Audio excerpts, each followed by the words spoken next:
Assalamualaikum warahmatullahi wabarakatuh.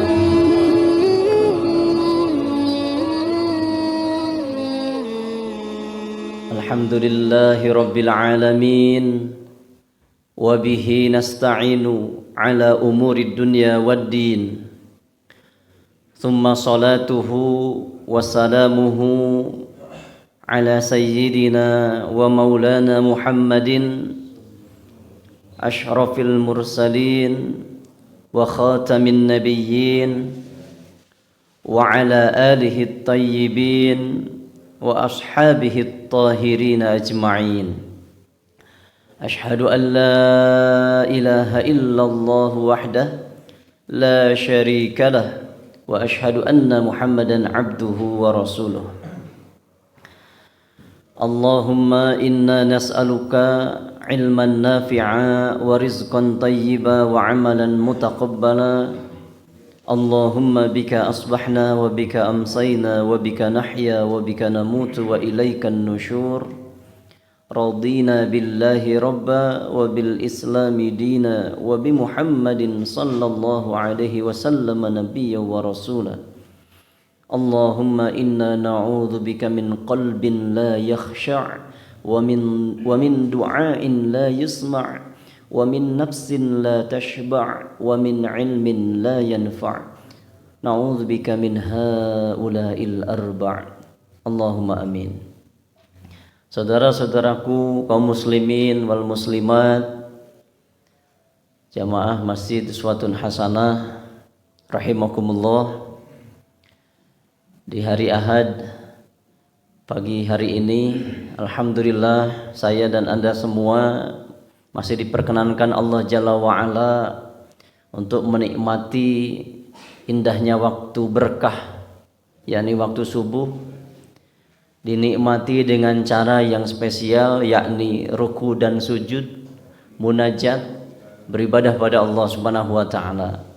Mudah-mudahan rangkaian ibadah yang telah dan sedang kita laksanakan betul-betul dinilai oleh Allah Jalla wa'ala sebagai ibadah dan diterima dengan penerimaan yang baik. Dijadikan ibadah kita ini sebagai pemberat mizan kebaikan pada hari penghisaban kelak. Hamba-hamba Allah, saudara-saudaraku rahimakumullah,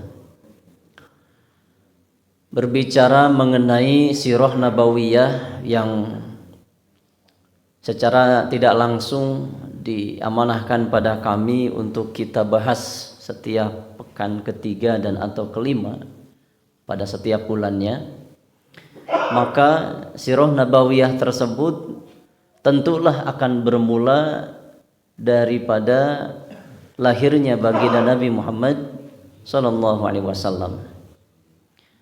Adalah betul ketika melihat buku-buku sirah kita akan menjumpai beberapa di antaranya membahas sejarah itu sedari masa jahiliyah. Jadi qabla bi'tsah bahasanya. Sebelum Nabi diutus, sebelum Nabi lahir itu digambarkan di buku-buku sirah itu keadaan masyarakat jahiliyah. Sebagian buku sirah bergenre demikian. Nah, namun secara khusus sekali lagi berbicara sirah nabawiyah tentu akan bermula daripada lahirnya beliau. Nah, berbicara mengenai hal itu, kita yang tentu jauh masanya daripada beliau, terpaut berapa abad kita? 15 abad, ya kan? 15 abad, 1400 lebih. 1400 setengah abad. Masa 1000 kok disebut abad ya? Subhanallah. Sangat jauh. Namun nih, beliau jauh-jauh hari telah memberikan obat rindu untuk kita. Penenang buat kita.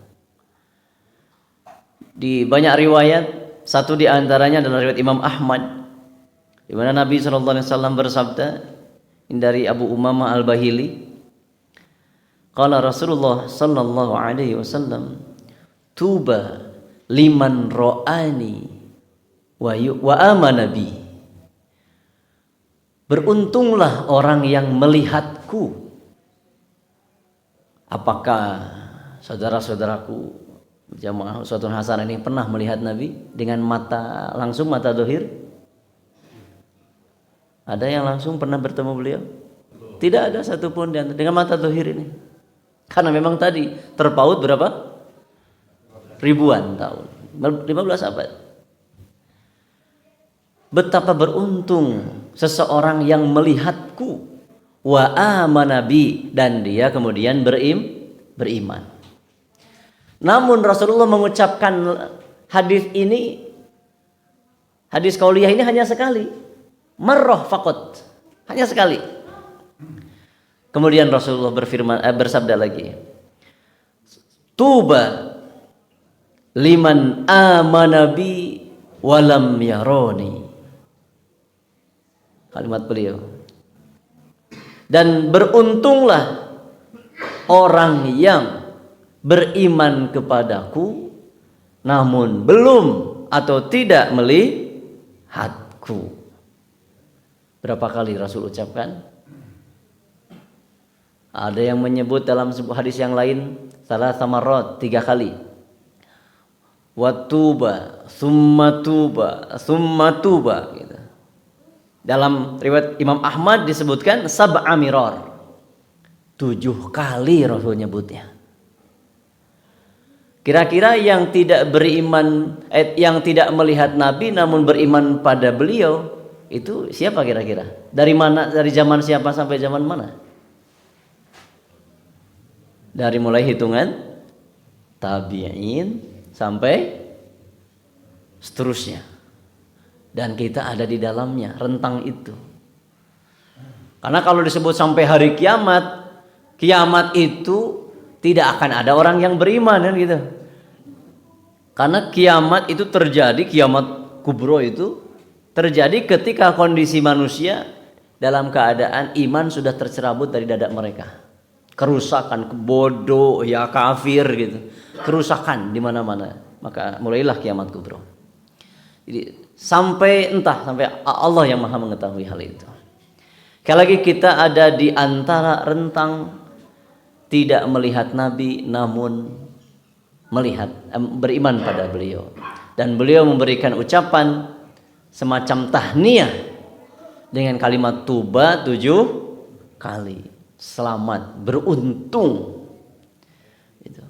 Ini para hamba Allah. Kira-kira di masa Nabi ada nggak yang beriman pada Nabi namun tidak melihat beliau? Ada? Di masa Nabi? Siapa ya? Uwais Al-Qarni sahih. Siapa lagi? Ada 3 setidaknya. Yang kedua orang Yaman. Dua-duanya orang Uwais orang Yaman. Satu lagi orang Yaman juga. Nah, yang ketiga orang Ethiopia. Raja Negus siapa? Raja Najasyi. Namanya aslinya, nah cari sendiri nanti ya. Yang kedua orang Yaman juga nih. Jadi kalau ada yang ngejek-ngejek keturunan Yaman, ini agak aneh nih memang. Yaman itu disebutkan oleh lisan Nabi. Ya tentu setiap zaman di setiap daerah ada orang benar, ada orang rusak kan. Nah yang rusak yang cuma oknum hadirin. Jadi jangan dipukul rata. Gara-gara satu orang jadi kalau kata bahasa peribahasa kita air setitik terpercik air setitik titik-titik sebelanga apa itu lupa saya bahasa Indonesianya nih. Jadi begitulah gambaran kira-kira. Yaitu Abu Muslim Al-Khawlani, Uwais Al-Qarni, Abu Muslim Al-Khawlani, dan Raja Najasyi. Mereka beriman pada Allah dan Rasulnya namun tidak melihat. Dan mereka masuk kategori tabi'in karena memang tidak melihat Rasulullah meskipun hidup di zaman Rasul. Abu Muslim sempat ke Madinah namun Rasul sudah wafat. Uwais Al-Qarni juga pernah ke Madinah namun Rasul sedang tidak di rumah. Hanya ada Aisyah gitu. Rasul sedang bepergian, kalau tidak sedang perang gitu. Adapun Raja Najasyi ya tidak sempat saja berkunjung ke Madinah dan wafat sebelum bertemu Nabi. Ayo kita bisa disebut tabi'in karena tidak bertemu Nabi? Jauh tuh. Tabi'in itu adalah mereka yang menjumpai sahabat. Dan syarat sahabat harus 4. 1, di zaman Nabi hidupnya. 2, melihat Nabi. 3, beriman. 4, wafat dalam keadaan beriman. Itu syarat 4 ini ada di Syarah Nurul Zolam, di Aqidatul Awam juga ada. Yang harus ditekankan. Sementara tabi'in syaratnya cuma 1, tidak melihat Nabi. Gitu saja. Kalau kita disebutnya apa kita? Tabi itu panjang pisan, Pak. Rasul sudah sebut kita, yaitu saudara, ikhwan. Aku rindu saudaraku. Itu kata Nabi. Ya Allah, ya Rabbi. Ini lakob yang keren banget lah gelar untuk kita. Sahabat pun iri. Ya Rasulullah, bukankah kami ini sahabat saudaramu gitu. Kamu itu sahabatku. Sementara saudaraku adalah mereka yang beriman padaku namun tidak melihatku. Wahai saudara-saudara Rasulullah. Jadi saya salah tadi di mukadimah, saudara-saudaraku gitu. Tapi dah bener oge, innamal mu'minuna ikhwah. Jadi sadayana leres. Jadi kalimatnya adalah sing lengkap mah. Saudara-saudara Rasulullah dan saudara-saudaraku rahimakumullah. Mungkin begitu ya, boros teuing kalimatnya. Hamba-hamba Allah, sekali lagi ini hanya kabar gembira untuk kita bahwa Rasulullah betul-betul mencintai dan mengakui kita. Dan di akhirat, di dunia dan akhirat akan membela kita. Selanjutnya pertanyaan sederhana dari kami.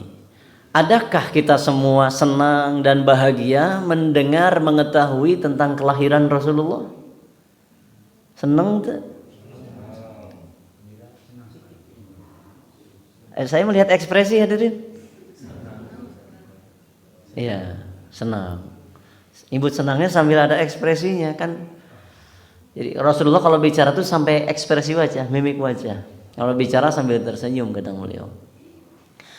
Mengapa senang padahal tidak bertemu? Mengapa senang padahal tidak bersua?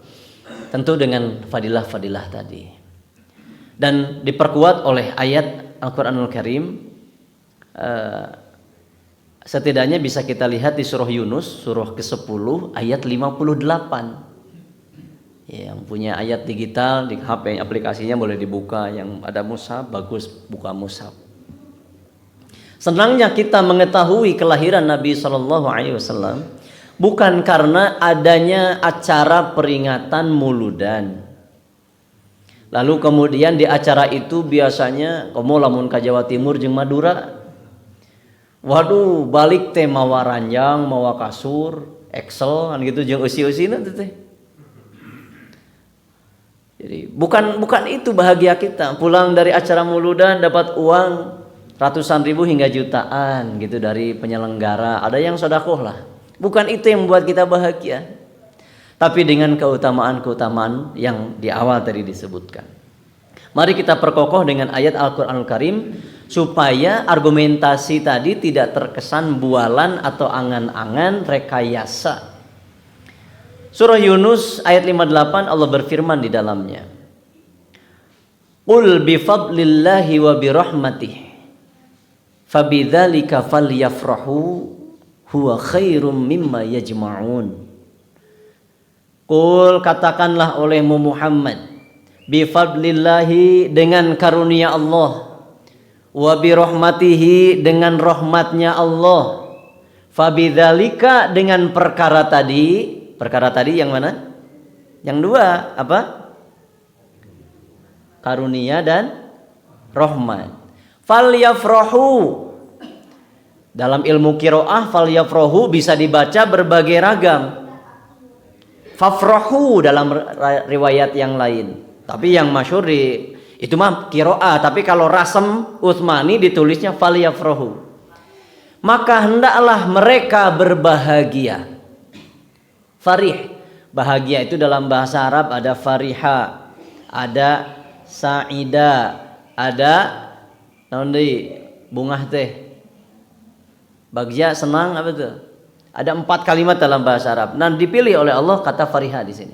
Hendaklah mereka berbahagia, huwa khairum mimma yajma'un. Karunia, rahmat itu lebih baik dari apa yang mereka kumpulkan. Nah, dari sekian tafsir yang ada, alhamdulillah koleksi tafsir kami cukup lengkap. Ini tahadus bin ni'mah saja. Dan itu Masya Allah anugerah sebuah perbendaharaan ilmu yang mahal, sangat amat mahal, tiada ternilai. Fokus kami tertuju pada tafsir Ibnu Jauzi yang dikenal dengan tafsir Zadul Masir. Nah, di tafsir beliau ini ketika menafsirkan surah Yunus ayat berapa tadi? 58. Qauluhu ta'ala qul bi fadlillahi wa bi rahmatihi fihi samaniyatu aqwal. Dalam kalimat bi fadlillahi wa bi rahmatihi itu ayat 8 tafsir, 8 penafsiran. Apa sih yang dimaksud keutamaan dan rahmatnya gitu. Dari 8 itu kami comot yang ketiga. Karena umumnya mengatakan fadlun adalah ilmu, kemudian rahmat adalah agama gitu. Umumnya di tafsir-tafsir begitu.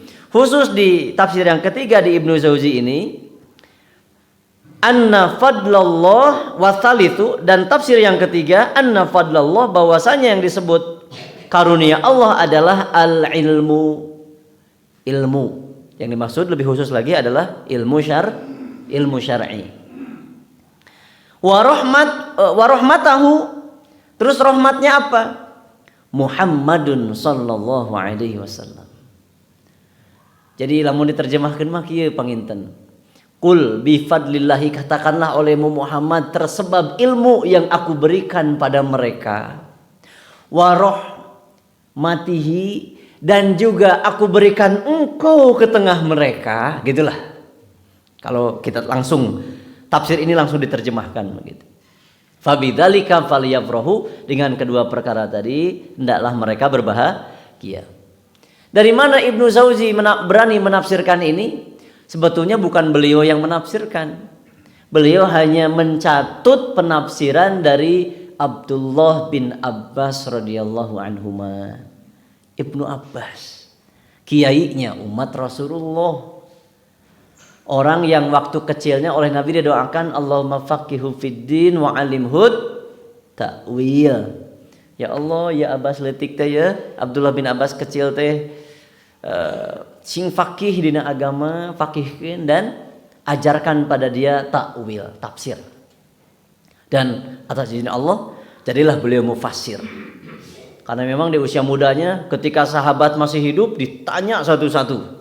Terus berguru sampai beliau nungguin Abdullah bin Mas'ud di depan pintu, ingin menanyakan ayat-ayat. Ketemu Abu Bakar nanya, ketemu Umar tanya, terus semua sahabat yang ratusan bahkan ribuan itu Abdullah bin Abbas nanya. Jadi pinter karena sok tataros. Makanya ketika ditanya Abdullah bin Abbas, anjeun mah gaduh ilmu teh mun diseueur kieu, bagaimana caranya bisa punya ilmu sebanyak ini? Berkah pisan yuk gitu. Ada 4 caranya, 3 sampai 4 cara disebutkan oleh beliau. Satu di antaranya wal lisanu saulun, lisan anu seueur naros. Jadi memang di antara kunci-kunci ilmu adalah as-su'al, sok naros. Tapi naros nanti memang untuk menghilangkan kebodohan, bukan untuk nguji yang ditanya atau bukan untuk mencari kelemahan yang ditanya. Karena pertanyaan teh beda-beda jenis nanti. Hamba-hamba Allah. Jadi inilah yang ingin dijadikan argumentasi mengapa kita harus berbahagia. Karena memang ayatnya memerintahkan kita untuk bahagia. Bahagia karena apa? Karena mengetahui bahwa Rasulullah dihadirkan ke tengah umat akhir zaman. Jangankan setelah diutus, lahirnya saja itu menjadi pertanda berakhirnya penyembahan paganisme di Persia, menyembah api, robohnya patung-patung dan vihara di Romawi, dan terpancar cahaya dari rahim Ibunda Aminah hingga memancar ke daerah Irak. Ini riwayat-riwayat memang lemah, tapi saking banyaknya riwayat ini menjadi kedudukan hadis yang lemah tadi menjadi hasan akhirnya. Dari sekian banyak riwayat itu, ini sebuah anugerah yang patut kita berbahagia, bergembira akan hal itu. Bahkan Aminah itu mengandung tidak seperti mengandung wanita kebanyakan yang disebutkan Quran, wa hamalathu ummuhu wahnan ala wahnin, berat yang bertambah berat gitu. Cenah ya mah, kalau laki-laki ingin merasakan beratnya mengandung perempuan, eta we lakban samangka dina patuangan cenah gitu. Tapi samangkan beratnya 3 kiloan lah. Gitu. Cenah gitu. Can melahirkan nyerina kuas kumaha, engke dipindai dan lain-lain. Para Aminah tidak merasakan berat. Karena ternyata Rasulullah yang masih janin itu di rahim Ibunda Aminah itu tidak ada tali pusar. Beliau mendapatkan rizki dari Allah langsung, tidak bergantung pada inang. Bahasanya disebut inang lah umpamanya, pada yang mengandung.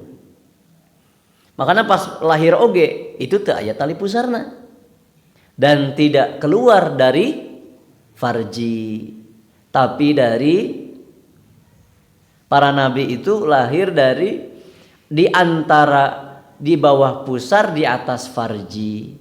Khusus Rasulullah dari bawah rusuk sebelah kiri. Di dalam kitab, beberapa kitab disebutkan demikian. Dan sudah dalam kondisi berkhitan. Sebetulnya ini bahasan pagi ini kita akan bahas khususiyah Nabi.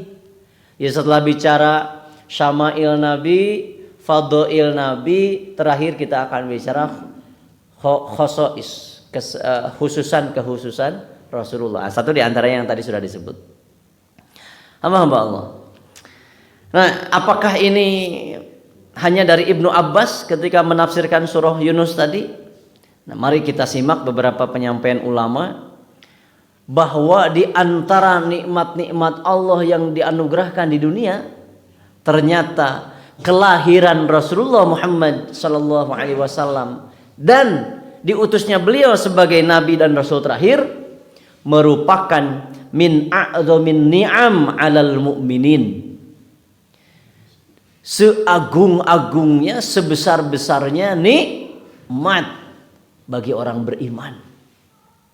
Jadi bukan sesuatu yang kita nempel di badan, ada di rumah gitu, bukan.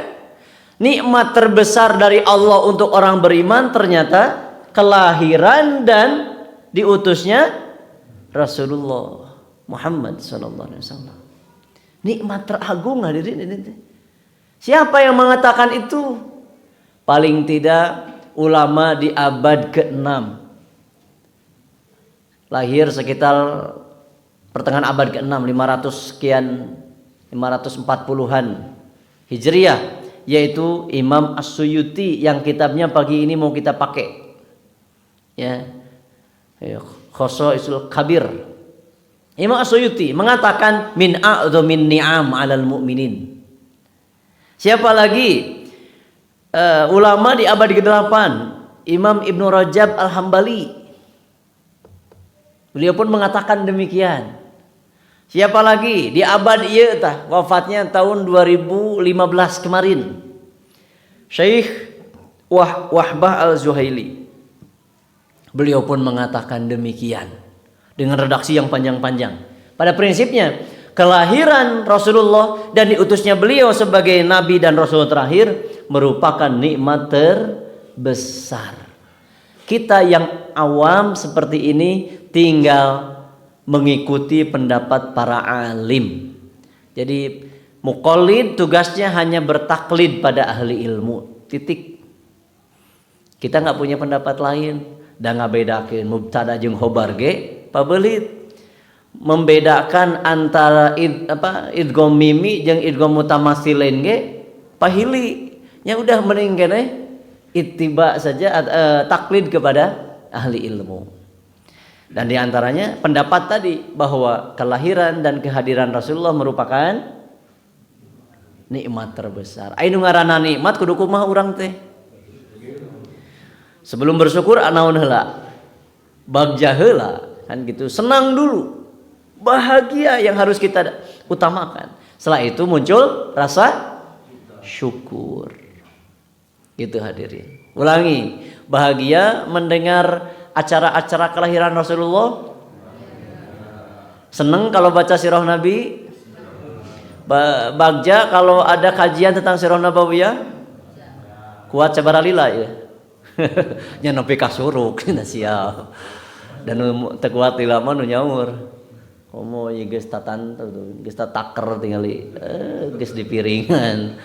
Hamba Allah rahimani Allah wa iyyakum. Mengapa kita harus bahagia? Dengan argumentasi awal tadi, tambahannya adalah bagaimana kita tidak bahagia, senang. Karena Rasulullah merupakan figur yang sangat sempurna. Tidak ada celah, cacat. Nggak ada hadirin. Mau dilihat dari berbagai sisi, dari masa kecil sampai wafatnya, posisi dimanapun beliau. Maka di masa ini pun saya tantang deh, coba sebutkan ke saya kekurangan Rasulullah. Nanti kalau ada yang bisa menyebutkan, Pak Rasid akan transfer ya. Atau ada dari kas masjid barangkali. Sok sebutkan hiji weh kekurangan Rasulullah. Mulai anu wani ka cida teuing. Hayang cilaka hirupna ya. Kualat cenah. Bukan masalah takut kualat. Tidak akan pernah ditemukan. Jangankan kita mukminin yang beriman pada beliau meskipun enggak melihat. Orang kafir yang ingkar pada risalahnya pun mengakui keutamaan beliau. Baik orang pada masanya maupun setelahnya. Dulu pernah kita bahas juga di tahun-tahun kebelakang tuh. Contohnya saha Mahatma Gandhi memuji, George Bernard Shaw memuji, padahal mereka orang-orang kafir orientalis. Sampai ada Michael Hart menulis buku 100 orang yang berpengaruh. Nomor hijinya adalah Rasulullah. Bukankah itu pengakuan nyata? Padahal mereka tidak beriman pada Allah dan Rasulnya. Jadi sangat sulit dicari celah. Karena memang tidak ada. Saking sempurnanya. Wa innaka la'ala khuluqin azim. Mual mungkin. Sempurna. Dilihat dari sosok pribadi sempurna. Beliau sudah bahkan digelari oleh kaumnya sebagai Al-Amin. Coba kita. Siapa yang menggelari kita Al-Amin? Tong sanegara lah. Komo jajauhun sanusantara. Karena di mentelepat mah Nusantara teh mencakup Malaysia, Brunei gitu nya. Makanya aya peta Indonesia, aya peta Nusantara. Lamun peta Indonesia, Malaysia teu kabawa kan? Tapi lamun peta Nusantara kan sok aya garisna geuning. Halo hadirin. Paham kan ya? Naon tadi teh? Astagfirullah jadi kana peta ieu teh. Oh, pengakuan para Rasid. Sa RW lah sok. Siapa yang berani menggelari kita Al-Amin? Dapat dipercaya, sodik, jujur gitu. Sok saha. Sambil sulit karena sedari kecil hingga sekarang loba pisan cacat urang teh. Kungsi ngabohong, pernah mencela, pernah muncul sombong, pernah tidak taat pada Allah, yang pernah deui beureunya. Kungsi, kungsi teh pernah kene. Sering. Gitu eta sifatna urang dieu da ya, urang Cimahi mah. Waduh lah diri. Jadi seueurna teh loba cacat urang. Rasulullah dari sisi pribadi keren. Dari sisi suami gagah.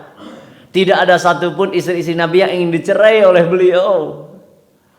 Bayangkan orang mah istri hiji oge kan.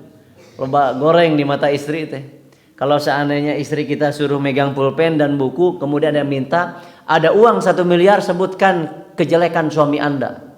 Wah, norolong. Memori nanti ting sabaraha tera gitu. Tulis. Pon gitu deui sabalikna. Gampang menuliskan aib. Coba tuliskan kebaikan sekarang, mungkin setengah halaman ge teu pinuh gitu. Nah, itulah kita kondisinya.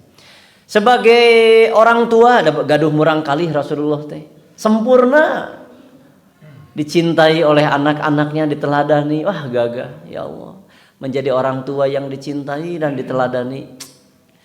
Sebagai kakek tegagal. Ya Gusti Inu Agung. Sebagai komandan, sebagai pedagang, sebagai pemimpin umat seluruhnya. Makanya buku-buku sekali lagi, tinta itu sudah mengering, kertas habis karena sebelum seluruh keutamaan Nabi dituliskan. Dilihat dari berbagai sisi, makanya buku-buku sirah itu sekali lagi banyak genre. Nah, ekonom menulis tentang bagaimana ekonomi Rasulullah, gitu. Jenderal nulis bagaimana kepemimpinan Nabi di medan perang, siasat Nabi. Dan lain sebagainya. Negarawan nulis leadership Rasulullah, parenting, ayah parenting nabawiyah dan sebagainya. Orang sudah ada biografi kita ditulis oleh orang lain? Belum ada. Lah nepi kadinya weh laanan. Masya Allah. Jadi kenapa kita harus bangga? Karena beliau adalah sosok sempurna. Oleh karena itu beliau adalah orang yang paling layak dijadikan oleh kita ini teladan, panutan, uswah, qudwah, ittiba, iqtida. Gitu hadirin. Karena sempurna. Anda mau lihat dari sisi manapun silahkan, semampu Anda. Di semuanya ada di pribadi Nabi Sallallahu Alaihi Wasallam. Apa itu uswah? Uswah itu, dari qudwah dulu mungkin ya. Qudwah itu mengikuti dan menaati seseorang pada satu bidang, itu qudwah. Mengikuti dan menaati seseorang pada satu bidang. Kalau uswah, nih nama masjid ini uswatun hasanah. Sebagaimana sifat Nabi di surah Al-Ahzab, juga di surah satu lagi tuh. At-Taghabun kalau tidak salah, atau Ad-Dukhan. Laqad kana fi Rasulillah uswatun hasanah. Naon ari uswah? Uswah itu menurut lughah mengikuti dan menaati seseorang pada setiap bidang dan dibalut dengan rasa cinta. Itu uswah. Nabi layak nggak diteladani? Sangat layak. Jadi uswah dan sekaligus jadi qudwah. Kita tidak punya cara selain ittiba dan iqtida pada Nabi. Makanya di surah Ali Imran, surah Katilu ayat kesabarata? Ayat ke-31. Qul in kuntum tuhibbunallaha fattabi'uni yuhibbukumullah. Hatta akhir ayat. Fattabi'uni, maka ikutilah aku. Naon ari ittiba. Ittiba itu berjalan di belakang orang lain secara harfiahnya. Berjalan di belakang orang lain. Sedangkan iqtida itu adalah mengerjakan persis sama seperti yang dikerjakan orang lain. Ari nu di tukang mah ittiba mah nuturkeun, ari iqtida mah mengerjakan persis sama seperti yang dikerjakan. Gitu. Meniru persis. Kemudian makna lain dari ittiba adalah cenderung lebih, kalau diterjemahkan ke bahasa Indonesia itu mengikuti. Namun lebih fokus pada ajaran atau pendapat dalam konteks hukum syariah. Jadi ittiba itu sebetulnya di fikih. Sementara iqtida itu dalam konteks mengikuti ya, ataupun mengerjakan sama persis itu dalam konteks apa? Dalam konteks tindakan atau perilaku keseharian. Itu iqtida.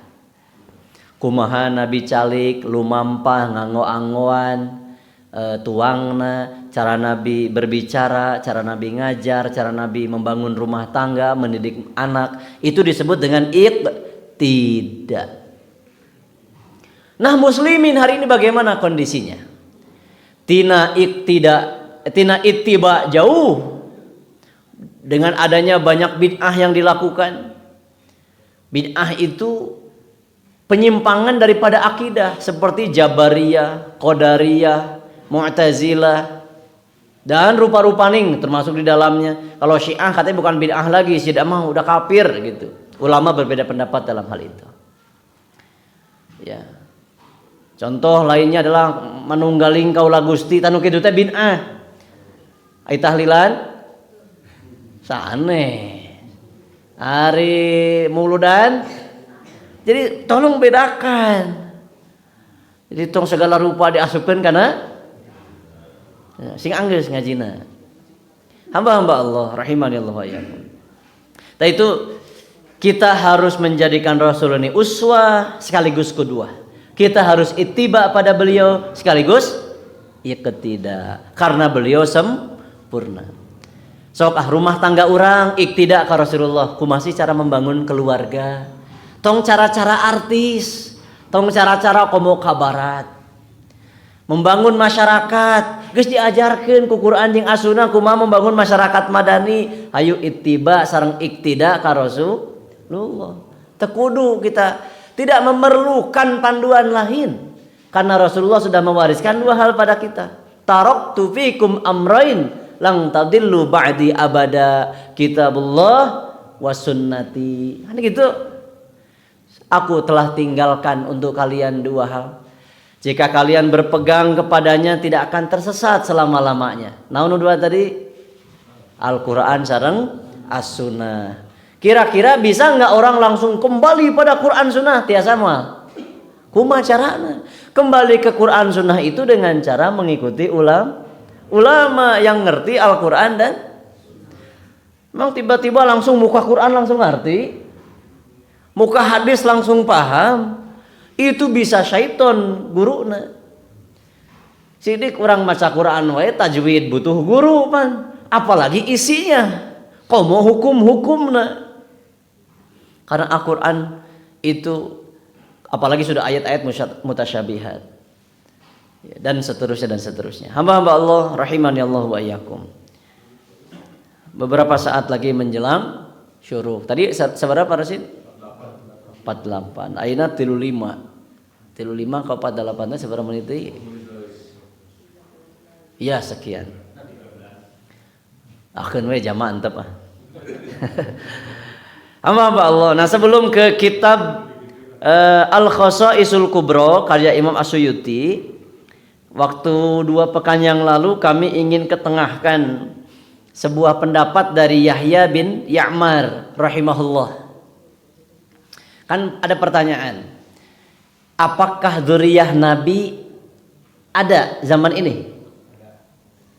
Ada tidak? Ada. Bukankah kita tahu Rasulullah itu tidak memiliki anak laki-laki yang sampai usia baligh, apalagi sampai menikah? Anak laki-laki itu siapa aja? Ibrahim sareng Qasim. Sadayana pupus waktos alit. Gitu. Dulu kumaha atuh Berarti Nabi tidak punya keturunan. Seperti pendapatnya Hajjaj bin Yusuf.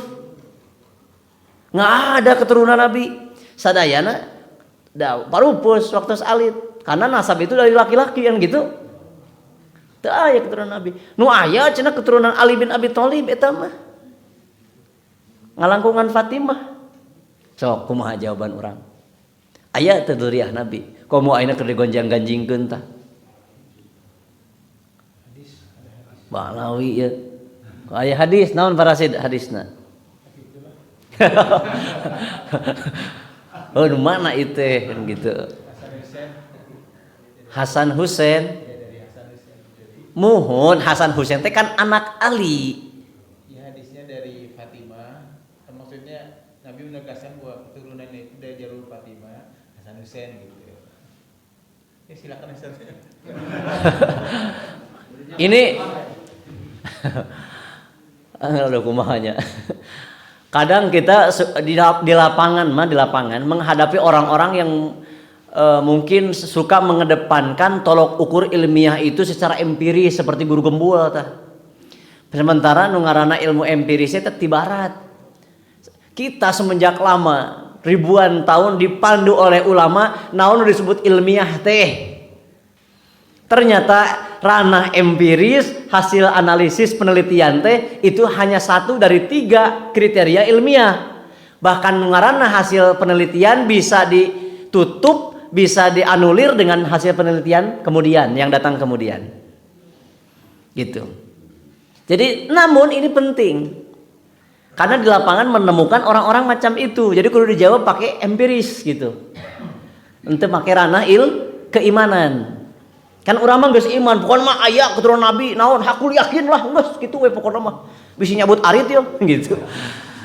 Kadang ada sifatnya empiris. Nah, di antaranya akidah Hajjaj bin Yusuf itu meyakini duriah Nabi tidak ada. Karena anak-anak Nabi yang laki-laki wafat di usia kecil. Nah, muncullah akhirnya seorang alim namanya Yahya bin Ya'mar. Gitu. Ini nama kitabnya saya lupa tapi sudah di-screenshotkan. Kitab nama ayat di HP lah. Dan perpustakaan terbanyak saya di sini nih. Riwayatnya Jahdar bin Malik ini beliau seorang pengawal dari Hajjaj bin Yusuf. Hajjaj bin Yusuf tahu kan siapa beliau? Hajjaj bin Yusuf teh algojona dari Yazid bin Muawiyah. Tukang penggal Hajjaj bin Yusuf teh. Tabi'in itu yang akidahnya lurus banyak dipenggal, termasuk sahabat yang namanya Abdullah bin Zubair bin Awam di Ka'bah di Mekah. Sirahna langsung diusung di keliling Ka'bah. Hajjaj bin Yusuf, Abdullah bin Zubair bin Awam, keluarga mulia, ya, cucu dari Abu Bakar As-Siddiq radhiyallahu anhu. Hamba-hamba Allah, Hajjaj bin Yusuf tidak mengakui Husain sebagai cucu Rasulullah karena Husain atau Hasan adalah putra dari Ali bin Abi Thalib, ya, atau anak dari putri Rasulullah yaitu Fatimah radhiyallahu anha. Sehingga ditegur oleh Yahya kepada Jahdar bin Malik, engkau telah berdusta, gitu. Keturunan Rasulullah itu ada, ya Hasan, Husain dan seterusnya, gitu. Itu keturunan Rasulullah. Nah, mendengar hal itu, disampaikanlah kepada Hajjaj. Bos, Yahya bin Ya'mar menentang kita nih. Dia meyakini katanya duriah Nabi ada, Hasan Husain itu diantaranya, gitu. Kemudian Hajjaj bin Yusuf tentu murka mendengar hal ini. Panggil sini ya Yahya-nya. Didatangkan. Yahya, benar kamu ngomong begini begitu? Betul. Apa dalilnya? Dari Al-Quran. Mentat di Quran. Kenapa? Karena Hajjaj bin Yusuf tuh ahli Quran. Yang disebut ahli Quran yang saya maksudkan adalah beliau hafal Quran. Beliau pun cinta Quran. Juz yang kita kenal 30 juz itu karya dari Hajjaj bin Yusuf. Karena orang pada masa Hajjaj terbiasa menghatamkan Quran teh dina sabulan. Ai sabulan rata-rata ayat 30 dinten. Dibuatlah juz oleh beliau berdasarkan jumlah huruf. Jadi saking cintanya ke Quran, beliau pun hafal Quran. Punya karya namanya juz. Meskipun orangnya suka memenggal orang-orang soleh, tapi karena bersentuhan dengan Quran, masih mulia, masih ada sedikit kemuliaan lah. Masih dianggap kurang. Di orang teh, dinten ieu urang murojaah sekian juz. Kamu ke Ramadan kan familiar. One day one odoz teh ya. Tah itu teh karya saha? Hajjaz. Gitu. Waduh, cenah jadi ngewa, ini mah ngadangu juz teh euy. Ganti atuh istilahna sok jadi naon. Da ayeuna mah teu pantes jadi juz gen teh, da urang mah khotam teh setahun sakali ayeuna. Ganti istilahna tong juz deui. Jadi sanah meureun. Enteuing lah naon istilahna teh. Mana ti Quran dalilna? Kalau kamu tidak bisa menunjukkan dalil, bari ngasah bedog. Siap-siap cenah. Birengin wasiat, artinya akan dipenggal. Jadi engkau harus sampaikan kepadaku dalilnya dari Al-Quran, atau kalau tidak akan kupenggal lehermu. Kan gitu bahasana teh. Ai kapungkur mah Umar sok nyaur teh ka kafirin gitu. Ya Rasul, wios ku aing we. Gitu. Umar ayeuna mah Hajjaz, tapi kamu muslimin. Maka mendengar hal tadi, ya, namina alim, kenging hidayah ti Allah, petunjuk, langsung Yahya bin Ya'mar membacakan ayat dina Al-Quran surah Al-An'am ayat ke-54 ayat anuka 84 juga ke 85 ya. Wa min dzurriyyatihi Dawud wa Sulaiman wa Ayyub wa Yusuf wa Musa wa Harun wa kadzalika najzil muhsinin wa Zakaria wa Yahya wa Isa hatta akhir ayat. Ayat yang tadi. Tenang, tapi boleh membacakannya. Sekali lagi Hajjaz hafal Quran dan ngerti. Wa min dzurriyyatihi, dan dari keturunannya. Hi di sini kembali ke Ibrahim alaihi salam. Dan di antara keturunan Ibrahim adalah Daud, Sulaiman, Ayyub, Yusuf, Musa, Harun. Eta teh katurunan Ibrahim. Leres henteu? Leres. Wa kadzalika najzil muhsinin, dan demikianlah kami membalas terhadap orang-orang yang muhsin. Wa Zakaria wa Yahya wa Isa. Begitupun Zakaria, Yahya, Isa. Eta ge katurunan Ibrahim. Ada kalimat Isa. Nabi-nabi nu lain gaduh ibu Rama dan nasabna dugi ka Nabi Ibrahim. Ari Isa kan Quran nyebut Isa bin Maryam. Maryam putrana Imron. Sanes putrana Isa sanes. Maryam putri ti Imron. Imron terus dugi ka Ibrahim. Jadi sok sanajan Isa teh proses kelahirannya tidak melalui proses perkawinan seperti umumnya manusia, namun Al-Quran memasukkan Isa alaihissalam menjadi keturunan Ibrahim, sok sanajan dari perempuan kan gitu. Inilah dalil yang dijadikan argumentasi dan hanya satu-satunya dalil gitu. Sim kuringnya sempat ditaros gitu tadina mobil teh. Saja punten. Ai putra-putra Nabi teh kan wafat cenah waktu alitna. Muhun. Berarti kan teu aya keturunan Rasulullah. Da keturunan mah tira laki. Muhun. Berarti teu aya kan ayeuna teh keturunan Nabi teh cenah. Ke heula ceuk teh gitu. Ke heula. Kesimpulan ti mana eta? Muhun nu sepemahaman abdi teh kitu cenah muhun. Karena mentoknya pemahaman bukan berarti tidak ada, saya bilang gitu. Tinggal dilanjutkan ngajinya. Nah, sim kuring make rujukan ieu. Yuk orang baca surah Al-An'am tadi. Akhirnya beliau pun paham. Oh, ngartos. Berarti keturunan Nabi kumaha? Aya cenah gitu. Nah, urang ge yakin bahwa dzurriyyah Nabi teh aya. Di mana? Duka. Saha? Duka. Namun memang aya anu paham ilmu nasab, dialah yang paling ngerti siapa? Dzurriyyah Nabi. Karena mulai bercabang-cabang, Pan. Kamu namina gen, di gen kelima itu sudah bercampur teh. Watos mulai non istilah gen teh lah sim kuring hilap istilah-istilahna gitu. Nah, tapi pada prinsipnya keturunan Nabi ada. Bahkan kita meyakini Imam Mahdi itu juga dari dzurriyyah Rasulullah. Bukan hanya namanya yang sama dengan beliau, bapaknya namanya sama, tapi juga memang dalam darahnya ada nasab Rasulullah sallallahu alaihi wasallam. Di mana ayeuna nah di Yaman duka. Nah di Mekah duka. Duka pokoknya mah. Jadi itu mah urusan Allah. Mun aya nu ngaku Habib kumaha ayeuna? Awios we. Gitu. Apakah kita perlu membuktikannya? Teu kudu capek-capek lah. Nya da keur naon atuh? Saya sendiri berprinsip, ini di prinsip saya.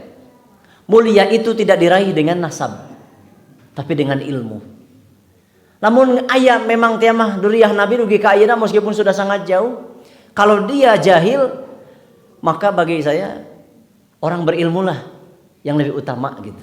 Bagi saya ini, makanya ulama pun berbeda pendapat. Apalagi saya bukan alim, tinggal ngekor. Saya ngambil pendapat satu ulama yang mengatakan tetap yang namanya ilmu lebih utama daripada keturunan.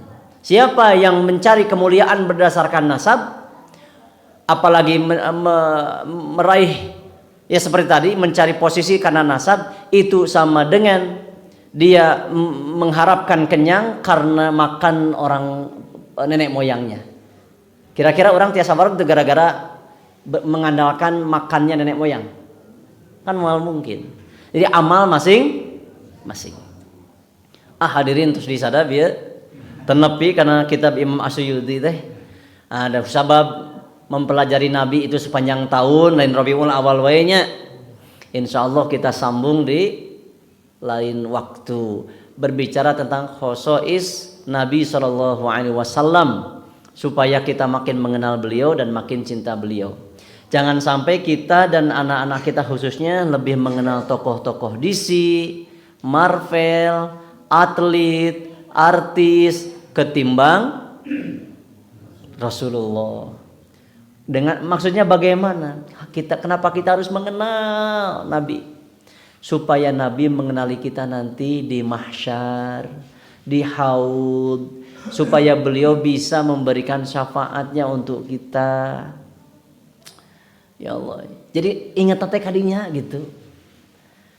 Kan mun aya wali kota kadieu atau gubernur tiba-tiba kenal ka urang. Mang, gitu. Mak, Kang. Kan bagja urang teh. Waduh, yo diangken yo. Ku pupuhu kabupaten. Bagja. Ieu nu ngangken Rasulullah komo di poe anu moal bisa silih tulungan urang teh jaga. Maka ayo kita kenali beliau saat ini. Hayu. Ulah dagikeun ka budak urang norolang, saha Messi teh? Oh, Messi teh di Barcelona, di Akademi La Masia. Pengikutna di Instagram teh aya sekitar 400 juta. Kenging Ballon d'Or teh 8. PK apa? Anakna 3. Ayeuna teh aya di klub Amerika nu ngaranna nu PK apa norolang. Ari Rasulullah saha bari ngalagu teh geuning ibunya bernama ngan saukur tak lalaran tapi tidak dijiwai. Rasulullah teh pika sebut nabi saya, jiwa saya, gitulah pika kitu. Sampaikeun ka pun para leunteuing Persib tong nepikeun ka fanatik teh ku hal-hal nu kaos gitulah.